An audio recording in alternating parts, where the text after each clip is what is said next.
Le Conseil Express pour tout savoir sur les affaires municipales de ta ville en moins de 4 minutes. Ça commence maintenant.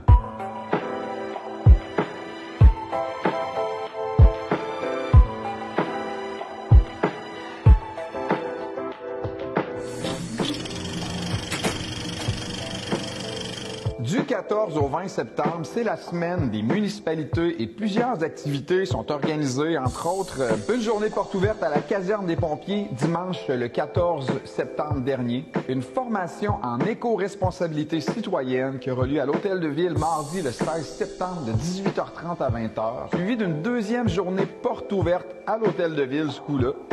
C'est jeudi le 18 septembre de 15h à 18h. Tout de suite après, le même soir, de 18h à 20h, on a une activité d'accueil pour les nouveaux arrivants. Et on termine ça samedi le 20 septembre au Parti Parc avec un tournoi de soccer communautaire. Il va y avoir une catégorie pour les jeunes et pour les adultes, donc tout le monde est bienvenu.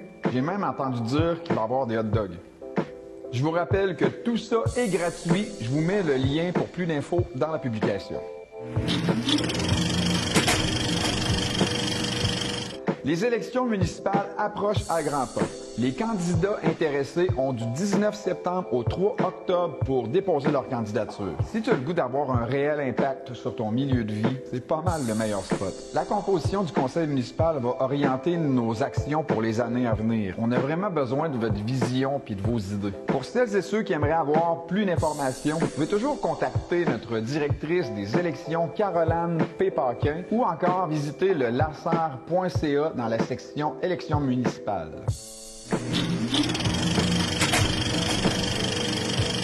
Vous l'avez demandé et on a eu la confirmation au dernier conseil municipal. Des travaux de resurfaçage seront effectués dans les zones problématiques du sentier multifonctionnel avant le début de l'hiver. Pour celles et ceux qui ne le savent pas, le sentier multifonctionnel, c'est une piste asphaltée de 8,4 km accessible via la rue Lambert, destinée aux amateurs de vélo, de marche et de patins à roues alignées l'été, et pour ceux de ski de fond, raquettes et vélos fat bike en hiver. Honnêtement, c'est super relaxant puis il y a plein d'endroits où tu peux nourrir les oiseaux dans ta main comme Blanche-Neige.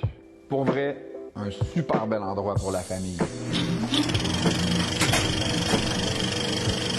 Du 11 septembre au 30 novembre, au Centre d'art, on vous invite à visiter l'installation L'Abitibi-Témiscamingue sur vinyle.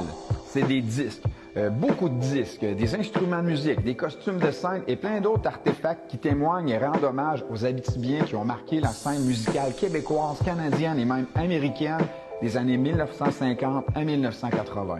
Pour vrai, venez voir ça. Toute l'équipe de la ville de La Sarre se joint à moi pour féliciter Frédéric Chiasson qui, en plus de remporter la médaille d'or aux 200 mètres athlétisme féminin au dernier championnat canadien, fracassé un record vieux de 10 ans. Quelle fierté! On est tous derrière toi. Bonne chance pour la suite, Frédéric.